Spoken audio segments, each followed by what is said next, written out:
Hey gang, what's up? Welcome back here to another edition of Intuitive Angling from the car wash parking lot. Took the boys down yesterday. Owen had his weightlifting competition down in Fayetteville, and they made a mess out of the truck, so cleaning it up this morning. And hey, today we're going to do a really good video on some advanced bank fishing strategies. And this is basically due to the fact that the last couple of days I did a couple different videos on trolling motors, just different info on trolling motors. You guys can check them out.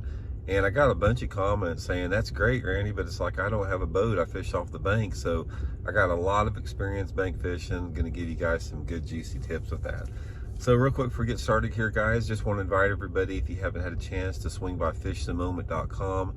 Check out everything that's on the website there, man. There's all types of cool stuff there for the bass fishermen, including our lake map breakdowns. We got all of our winter map breakdowns out. We got virtual lessons. Also, you guys can check out our new bass fishing YouTube channel, brought to you by Fish the Moment, that myself and Matt Steffen and Miles Berghoff, Kyle Cordiana are involved with, called Bass Fishing Declassified. Just a lot of good stuff for the bass fishermen over there. I'll include the link in the description if you guys are interested. Okay guys, bank fishing, man. I have got a ton of dirt time bank fishing. That's how I started out fishing. You know, I didn't have a boat like a lot of you guys starting out. You know, I did all my fishing either wading creeks or wading around ponds or wading around lakes when I went to do there. So I've got a lot of time with that. So I'm going to give you guys some advice that will definitely help you guys catch some more fish off the bank. So first of all, the number one thing that you have to realize when you're bank fishing is you have to be in the right area of the body of water that you're fishing in order to catch the fish. Now, if you're fishing, like if you're wading creeks, or if you're wading around a farm pond, or you're on a little bitty lake that you can just walk around the whole thing, that's a different story. But what I want to talk about areas first, and I'll talk about techniques. Because on those smaller bodies of water, you can walk around the whole thing. But if you're a bank fisherman on a larger lake that you simply can't walk around, the biggest thing that you have to determine is where you need to land at. Where do you need to start fishing at on that particular lake to give you the best advantage off the bank? So here's what I found out in my own fishing here. If you're fishing a lake that is too big to walk around and you've got to pick one part of it, you need to focus in on the extremities. Like go back and like into the back of a cove arm, the back of a creek arm, maybe up in the river part of the area, some place where it narrows down. Because in my opinion, that does two things. It makes the bass more accessible, because normally in those areas the bass are shallower, and it keeps you in good water more. It's like if you're out in different type of areas that aren't in the extremities, sometimes you have to walk a long way to stay in good water. But if you're in the back end of something, there's usually a population of fish in the back end of those areas. So that's the first thing I like to do.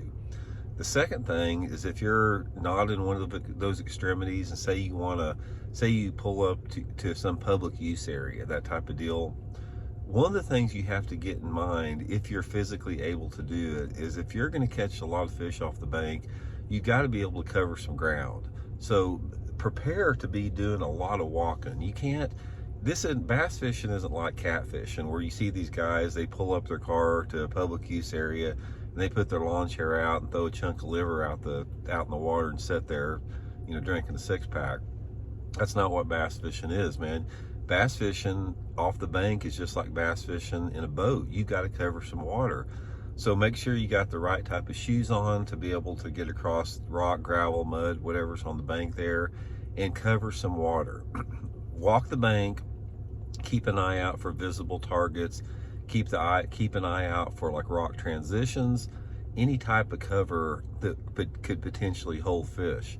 And also, once you get to any type of an outcropping or a point along the bank, make sure that you fan cast everywhere out on that point or around the outcropping. But the main thing is, when you're walking down a bank, one of the things that I like to do is I like to walk right at the water's edge, and I'll take like a spinnerbait or shallow running crankbait, and I'll throw it parallel to the bank as I'm walking down the bank slowly.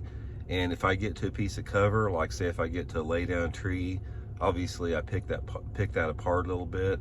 But the way that I cover water is, like I said, I usually have a couple different two rods with me, if you can carry two rods, and just try to fish as you're going. You know, just take your time, you know, work through there, you know, fairly slow. Another thing you need to remember is your lure techniques with that. You know, there's your lures and the presentations that you have are going to be limited, because basically you're going to either be casting parallel to the bank or straight out into the water. So the tackle box you need to prepare is sort of aligned for that. One of the best lures that you can have for bank fishing is a small spinnerbait. A little small, like an 1/8 ounce spinnerbait. I've caught a ton of fish on that.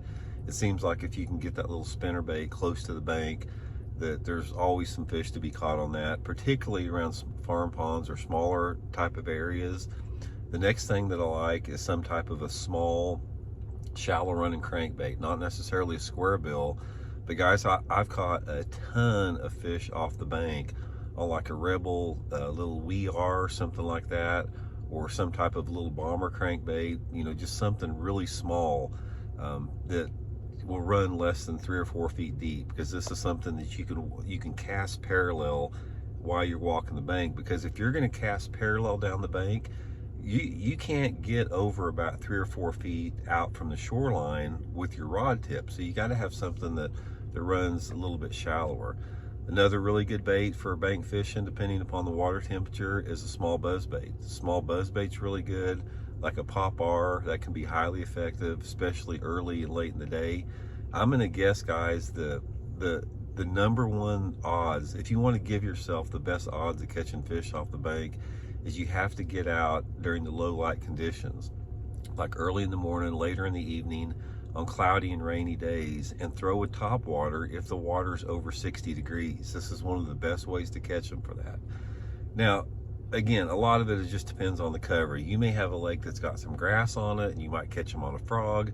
You may have riprap bank. You may have pea gravel, muddy type banks. So you have to sort of adjust your technique to the cover. Now, once you get out on a point or a little peninsula, that type of stuff, where the fish can be a little bit deeper because there's a gradual drop off the point, that's when I like something like a shaky head. Shaky head is really good for that type of thing. Maybe a light football head jig. Don't go to a heavy football head jig, because you're going to be bringing it up the slope, and you'll get hung up a lot with a heavy football head jig. But sort of stay with like a 3/8 or 1/2 ounce at the most. But my favorite's probably just like a shaky head on the 1/8 ounce sinker. So anyway, guys, that's just a few tips there. Another thing that you want to remember is pick your water carefully. Some lakes are simply going to be more conducive to bank fish than others. So you'll give yourself a big advantage if you take some time to not only pick the right lake, but pick the part of that lake once you get there to spend your time in. So hope that helps, guys. And I'm going to get cleaning the truck up here. Thanks for tuning in. Please hit that subscribe button, and we'll talk later. See you.